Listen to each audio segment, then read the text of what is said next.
नमस्कार सभी विद्यार्थियों को। रीट की तैयारी कर रहे सभी विद्यार्थियों के लिए यह टॉपिक बहुत ही महत्वपूर्ण है। Bloom taxonomy.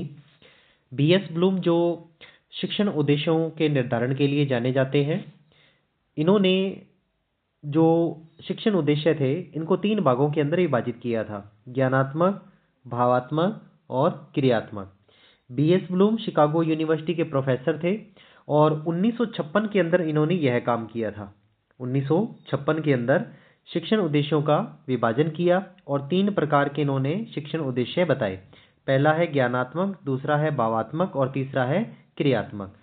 इन्होंने यह कहा कि कोई भी अध्यापक जब किसी टॉपिक को पढ़ाता है तो बच्चे उससे किस प्रकार से स्टेप बाय स्टेप जो अपने उद्देश्य जो अध्यापक ने निर्धारित किए थे उनको कैसे वो पूरा करता है।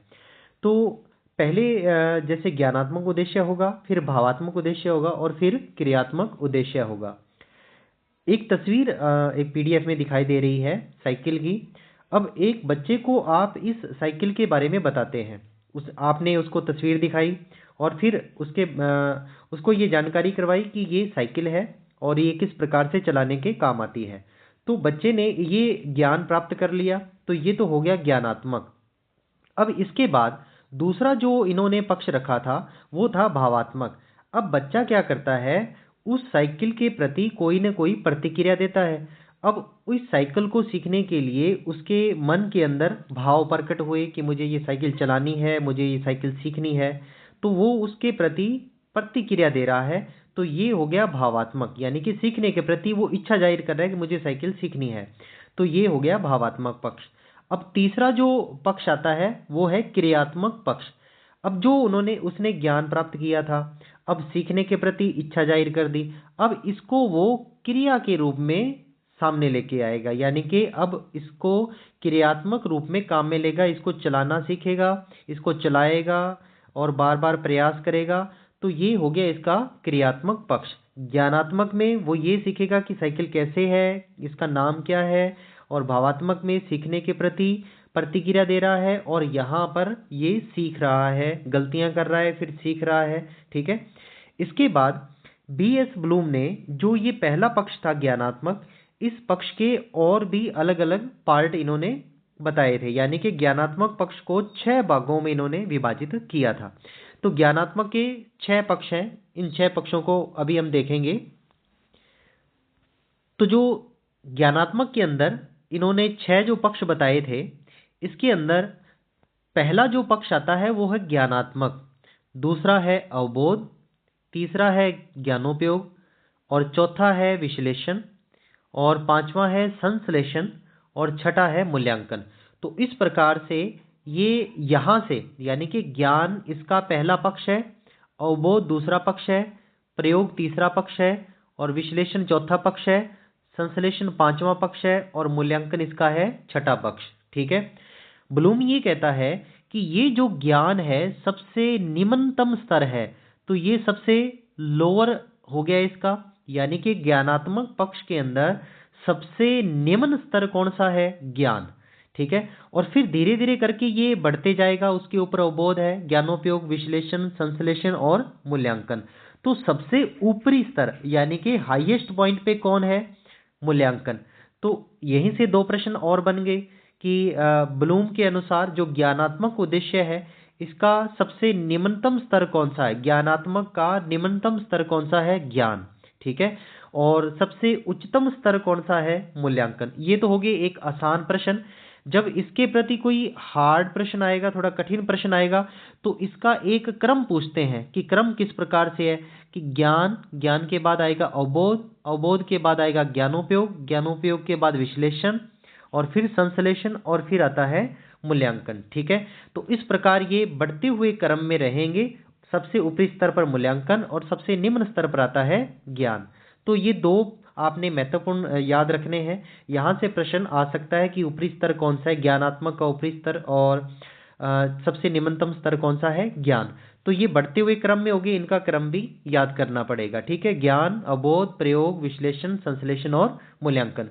अब थोड़ा हमने ये भी देखना है कि वो किन किन बातों को ज्ञान के अंदर रखते हैं, अवबोध के अंदर रखते हैं, प्रयोग के अंदर रखते हैं।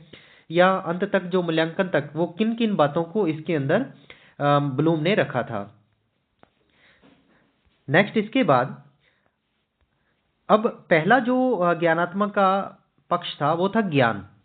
अब इसके अंदर क्या होता है कि अध्यापक किसी भी टॉपिक की क्या बताएगा, परिभाषा बताएगा और फिर एक संकेत देगा उसके प्रति। परिभाषा बता दी और संकेत दे दिया। अब बच्चा इसको क्या करेगा, याद कर लेगा, संकेत को समझ लेगा।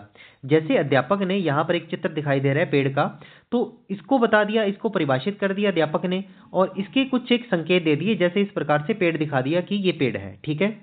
अब बच्चा इसके प्रति, यदि आपने परिभाषा दी है तो बच्चा क्या करेगा, प्रत्यास्मरण करेगा, इसको याद करेगा। दूसरा, क्योंकि परिभाषा को याद ही किया जा सकता है। फिर है संकेत। अब संकेत को वो क्या करेगा, इसके प्रति प्रत्याभिज्ञान करेगा। प्रत्याभिज्ञान का मतलब होता है पहचान करना, पहचान करना। तो यहां पर वो क्या करेगा, पहचान करेगा। तो ज्ञान के अंदर आप जब परिभाषा किसी बच्चे को बताएंगे, संकेत बताएंगे, तो बच्चा उनको याद करेगा और फिर यदि परिभाषा का प्रश्न पूछोगे तो बच्चा प्रत्यास्मरण करेगा। अगर संकेत दोगे तो बच्चा क्या करेगा, प्रत्याभिज्ञान करेगा, उसकी पहचान करेगा, ठीक है। तो इस प्रकार से ज्ञान के अंदर दो शब्द शामिल हैं, प्रत्यास्मरण और प्रत्याभिज्ञान, ठीक है। यहां से प्रश्न बनेगा कि प्रत्यास्मरण और प्रत्याभिज्ञान जो शब्द है वो किस पक्ष के अंदर शामिल है, तो वो है ज्ञान के अंदर, ठीक है। नेक्स्ट इसके बाद आता है अवबोध। अवबोध इसके अंदर क्या है, ज्ञान के बिना अवबोध नहीं हो सकता। ये ब्लूम का कहना है कि पहले तो आप किसी बच्चे को ज्ञान करवाएंगे, जैसे पेड़ का ज्ञान हो चुका है, तो अब ज्ञान के बाद किसकी बारी आती है, अवबोध की। अब इसको वो इसका वो बोध करेगा, इसको वो समझेगा, ठीक है। जैसे ही इसको वो समझ गया तो इसका वर्गीकरण कर सकता है, व्याख्या कर सकता है, ठीक है। अगर आप किसी बच्चे को कोई चित्र दिखाते हैं, बस दिखा दी, ट्रक दिखा दिया, तो वो उसका आराम से वर्गीकरण या उसकी व्याख्या कर सकता है, उसके बारे में वो बता सकता है।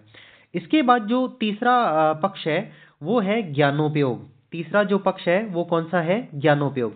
अब कोई भी बच्चा जो उसने ज्ञान प्राप्त कर लिया था, फिर उसके बाद अवबोध भी उसने प्राप्त कर लिया था, बोध भी हो गया, फिर अब ये क्या करेगा, तीसरे स्टेप के अंदर वो उसका प्रयोग करेगा। प्रयोग कैसे, जैसे प्रदर्शन करके, किसी चीज का निर्माण करके, जैसे अपने कहते हैं कि मॉडल बना दिया, ठीक है। समाधान करके, कोई समस्या दे दी तो उसका समाधान कर दिया उसने, और उसका उपयोग करके।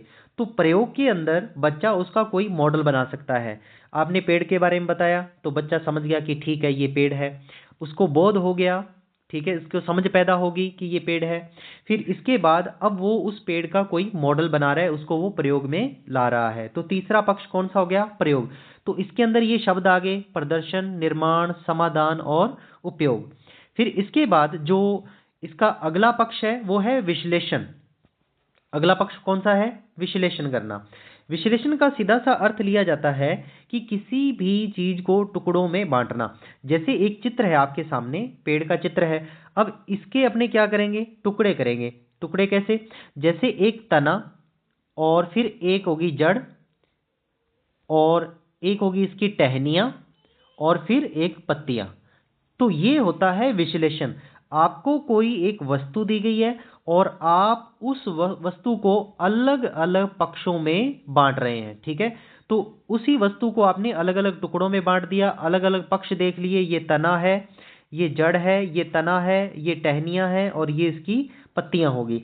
तो इस प्रकार से अब बच्चा कोई भी अगर दूसरा पेड़ देखेगा तो वो उसकी तुलना कर सकता है, उसका अंतर भी बता सकता है। मान लीजिए कि आपने बरगद का पेड़ दिखाया किसी बच्चे को, अब आपने शीशम का कोई पेड़ है वो भी उनको दिखा दिया।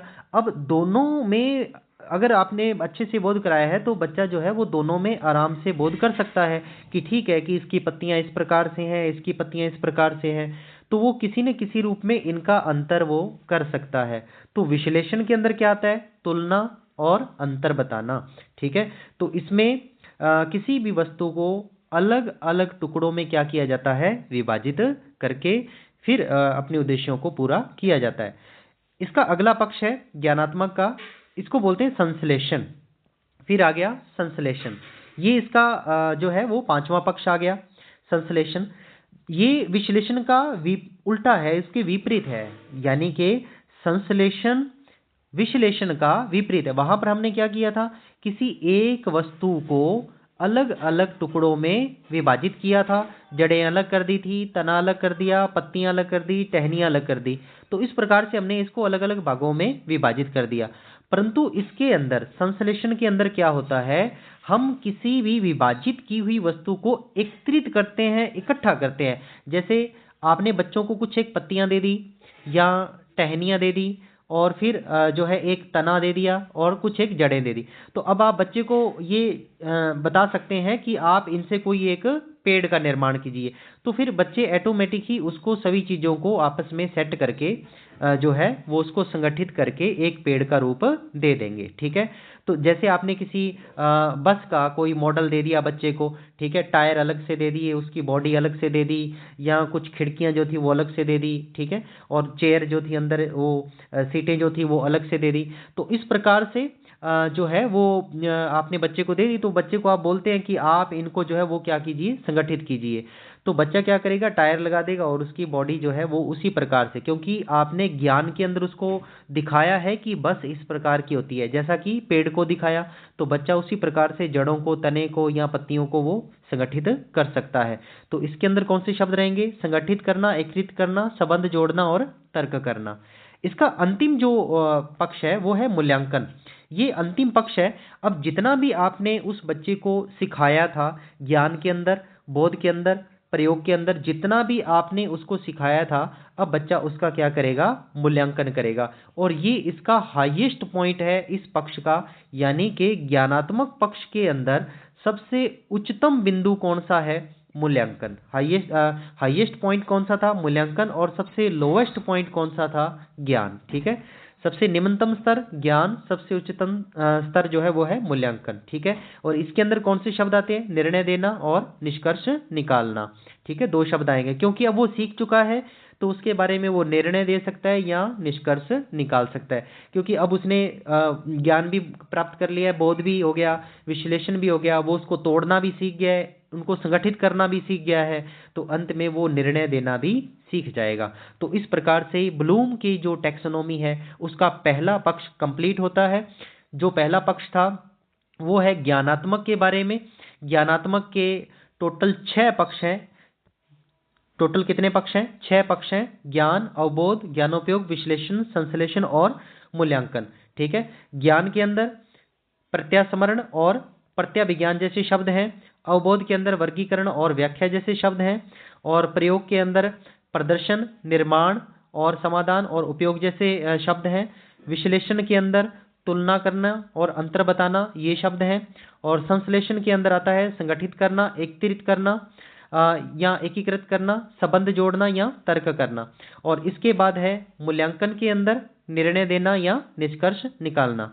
आशा है कि ये टॉपिक आपको बेहतर समझ आया होगा। थोड़े शब्द इसके अंदर कठिन हैं, लेकिन कई बार क्रम के रूप में यदि पूछ लेते हैं तो यही शब्द आपके काम आएंगे। अगर ये फिर भी आपको कठिन लग रहे हैं तो आप इनके जो अंग्रेजी मीनिंग है तो यहाँ से आप कोई ट्रिक जो है वो जोड़ सकते हैं, जैसे KCAASE। तो इस प्रकार से इनका जो शॉर्ट फॉर्म है वो भी आप इस रूप में याद रख सकते हैं। ये शब्द चेंज हो सकते हैं, ये वाले शब्द चेंज हो सकते हैं, ये नहीं होंगे, तो यहाँ से आप कोई ट्रिक वगैरह जो है वो जोड़ करके इनको याद कर सकते हैं। धन्यवाद।